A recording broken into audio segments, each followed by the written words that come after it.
Qual será que é o banco que está mais descontado hoje? É o Bradesco, que está negociado abaixo do valor patrimonial, o que é bem raro de acontecer? Ou será que é o Banco do Brasil, que mesmo com todo esse lucro recorde, ainda negocia abaixo do valor patrimonial e num PL abaixo de 5? Então vamos começar com o Bradesco. Primeiramente, ele acumula uma queda de quase 19% em 12 meses, é bem acentuada, mas isso se deve por causa da sua alta inadimplência e do fator americanos que contribuiu diretamente. Ele teve uma provisão para devedores duvidosos muito grande, sendo que em 10 anos o retorno do Bradesco foi pífio por causa das bonificações, não está aqui no site. Tem anos que ele pagou até 20% de bonificação e tem anos que não pagou, a média é em torno de 10%. E como eu disse para vocês, o Bradesco hoje é negociado a 0,94 o valor patrimonial, sendo que a média é 1,59.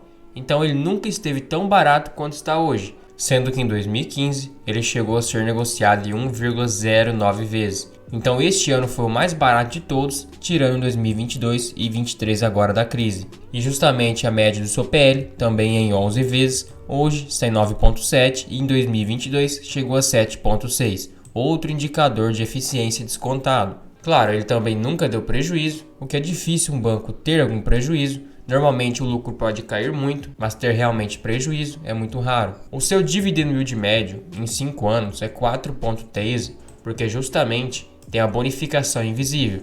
Se você recebe 10% a mais de ações do total que você tem, seu dividendo vai ser maior, mas o valor pago dificilmente vai crescer muito. Tanto é que em 2023 ele pagou R$1 até agora, 2022 42 centavos, 2021 também R$1, 2020 1,12 e 2019 R$2. Então foi um belo dividendo. E hoje ele é um banco com 148 bilhões de valor de mercado, gigantesco. E na questão do seu lucro com sua cotação, o lucro está bem acima da sua cotação, indica um bom momento de entrada, até porque normalmente a cotação vai acompanhar o seu lucro. E o banco recentemente aprovou o programa de recompra de ações. Com isso, ele vai cancelar as ações compradas para ter uma diminuição da base acionária e também elevar o dividendo. Ele vai comprar 106 milhões de ações, sendo que vai ser 53 milhões de ações ordinárias e 53 milhões de ações preferenciais. Vai durar até 2025 esse programa de recompra de ações, então eles vão recomprando aos poucos, mas quando esse programa de recompra de ações é aberto, é porque a empresa, a ação, identifica que está muito descontado, assim como a Vale, BB Seguridade, também está com o programa de recompra de ações em aberto. Então, no segundo trimestre de 2023, o banco teve um lucro líquido de 4,5 bi, metade, por exemplo, do que o Banco do Brasil lucra. Mas o banco tem 72 milhões de clientes. É um banco gigantesco, digamos que 1/3 da população é cliente dele. E sua carteira de crédito estava com 868 bilhões. A do Banco do Brasil já supera 1 trilhão, mas obviamente é porque são setores diferentes. O Bradesco tem o foco em pessoas físicas, já o Banco do Brasil o foco em propriedades rurais, o que aumenta a necessidade de crédito. De contas correntes tem 38,3 milhões, também é impressionante a quantidade, até porque em quase todas as cidades aqui do Brasil você consegue encontrar uma agência. E como vocês podem ver, na questão inadimplência, ela se elevou muito principalmente a partir de junho de 2022. O que era 3,6 passou para 4,9 até 5,7. É um percentual muito alto em pouco tempo. Isso se deve principalmente pelas pessoas físicas e pelas micro e pequenas empresas. Então vocês viram que causou um problema de inadimplência muito grande, sendo que um banco teve uma provisão para devedores duvidosos também aumentada consideravelmente. Em 2020 era 43,2 milhões, mas já em março de 2023 saltou para 60. Então foi um salto muito grande em pouco tempo. Já na parte do seu lucro líquido, o banco teve no primeiro trimestre deste ano 4,2 bilhões e agora 4,5. Então se formos somar, já deu quase 8,8 bilhões. Vamos multiplicar por 2, sendo que é uma medida bem conservadora, porque como vocês estão vendo, o banco está se recuperando e está crescendo seus lucros. Essa é uma forma de estipular um dos piores cenários possíveis. Ainda assim chegaríamos num lucro de 17,59 bilhões. Para descobrir o preço teto, eu vou colocar aqui na planilha os resultados, o payout, o total de ações e ele me dá o dividendo projetado e o meu preço teto. O payout do banco vem girando em torno de 63%. Vou colocar 60% para ser um pouco mais conservador. Então agora colocando o total de ações, ele me dá um dividendo projetado de 99 centavos. Vocês viram que nem acabou o ano ainda e ele já pagou R$1. Então essa estimativa é bem conservadora e bem pé no chão. Então estipulando 6% de dividendos no mínimo, seu preço teto seria R$ 16,50 até R$ 17, porque estou usando o cenário mais pessimista que tem para calcular o dividendo projetado. Então hoje está 14,77, 11,9% de margem de segurança. Você poderia comprar. Agora para Banco do Brasil, também está uma pechincha, mas subiu bastante ultimamente, 44%. O seu PVP estava bem abaixo de 2022, 0,63, e 2021 estava de graça. Sendo que o banco hoje está em 0,88, a sua média é 1,01, digamos que 12% de desconto. Ele já chegou a custar aproximadamente esse PVP em 2015 e 2014, e naquela época estava bem descontado. O ano que estava mais caro é 2019, em 1,57. Tanto é que naquela época ele lucrava metade do que lucra hoje e custava mais de R$50. O seu CAGR de lucro está em 16%, está crescendo muito seus lucros. O ROI 19,5% é excelente, dá uma surra em todos os outros bancos. Ele já chegou a dar prejuízo, mas é bem antigamente. Sua média de dividendos é 6,33, hoje está em 9,1 porque subiu bastante. Então vocês viram que é um banco que remunera muito bem. Então sua principal valorização vai ser através dos dividendos e do reinvestimento. Então ele é um banco hoje que tem 143 bilhões de valor de mercado, é bem próximo do Bradesco. Sendo que pense comigo, o Bradesco, mesmo com toda essa queda, ainda vale mais do que o Banco do Brasil. E o Banco do Brasil, com toda essa alta, ainda não chegou no valor do Bradesco. Então teoricamente o Bradesco teria mais upside. E o seu lucro líquido com sua cotação está quase igualado. O mercado está bem justo com o banco, até porque em 2019 foi quando houve uma grande distorção.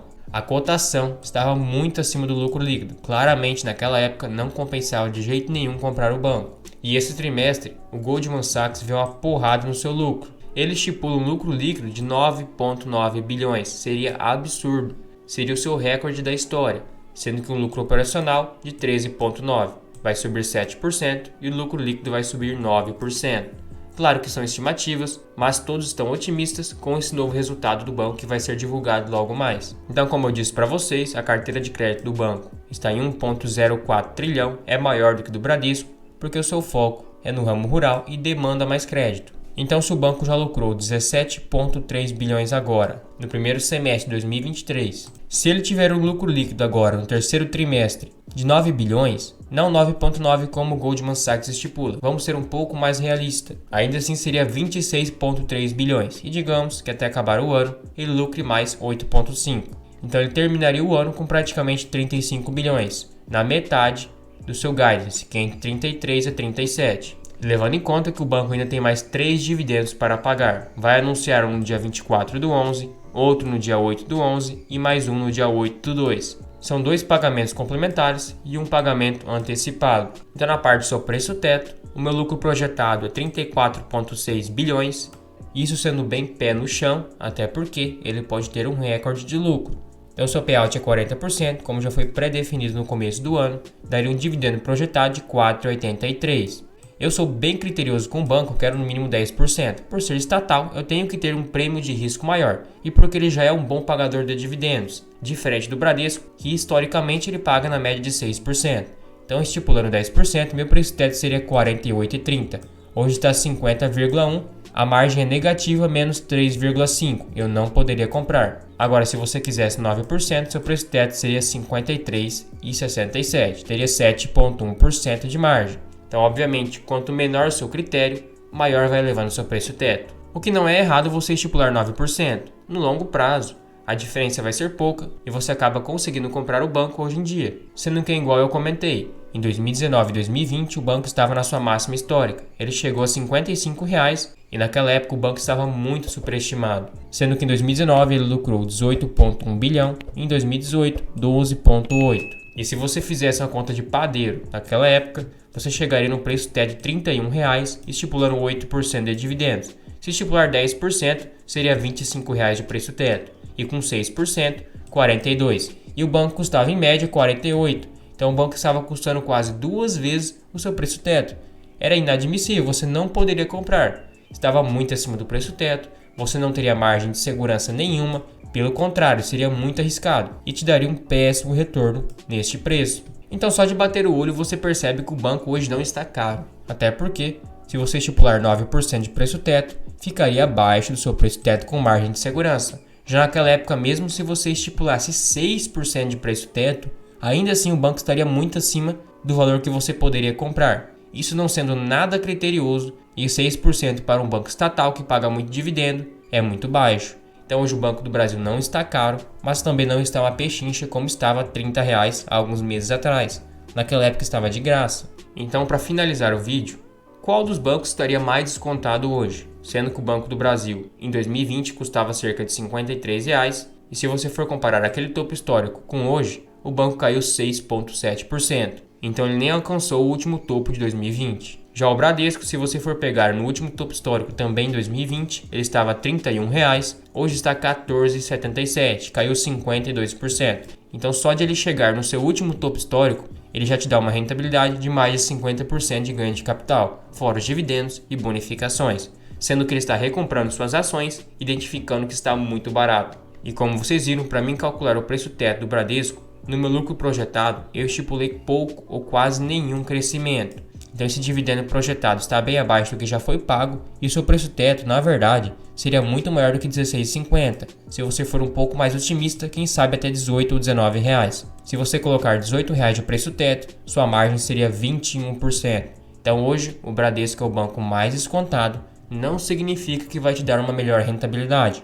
Ele pode te dar um bom ganho de capital, mas os dividendos do Banco do Brasil vão compensar. O que você recebe 6% do Bradesco, o Banco do Brasil paga 10% com facilidade. Então esses 4% pode acabar compensando no longo prazo. Na minha opinião, o melhor banco para uma carteira previdenciária viver de dividendos é o Banco do Brasil. Mas o Bradesco não deixa de ser uma ótima oportunidade, até porque paga dividendos todos os meses, ou melhor, juros sobre capital próprio, e tem mais potencial de crescimento, até porque teve uma queda muito maior. Então os dois bancos estão excelentes para uma carteira previdenciária. Eu iria de Banco do Brasil e também Bradesco, até porque um tem um foco em rural, o outro foco em pessoas físicas e médias e pequenas empresas. Você pode ter os dois bancos, que não é excesso de diversificação. São segmentos diferentes e, como vocês viram, enquanto um está em alta, o outro está em baixa. E se você curtiu o vídeo e quer incentivar o canal de alguma forma, considere virar um membro apoiador. Além de incentivar, você recebe selos de fidelidade para te diferenciar nos comentários, emojis personalizados, prioridade de resposta também nos comentários, tem acesso àquela planilha de preço teto que eu mostrei para vocês, 100% automática, também tem acesso à planilha de dividendos das ações da carteira e a um controle de gastos, onde você compara o seu gasto mensal anterior com o gasto mensal deste mês. Assim você consegue observar onde cortar gastos para conseguir aportar mais. Tudo isso por R$ 2,99 por mês, é um valor bem acessível, você nem percebe que está pagando, mas me incentiva demais. Também não esqueça de se inscrever e ativar o sininho, assim você fica por dentro de todas as novidades e todos os vídeos aqui do canal. Por último, comente qualquer coisa aqui embaixo, pode ser uma crítica, um elogio, uma sugestão, assim você me ajuda a mostrar para o YouTube que o canal está engajado e ele vai recomendar para mais pessoas.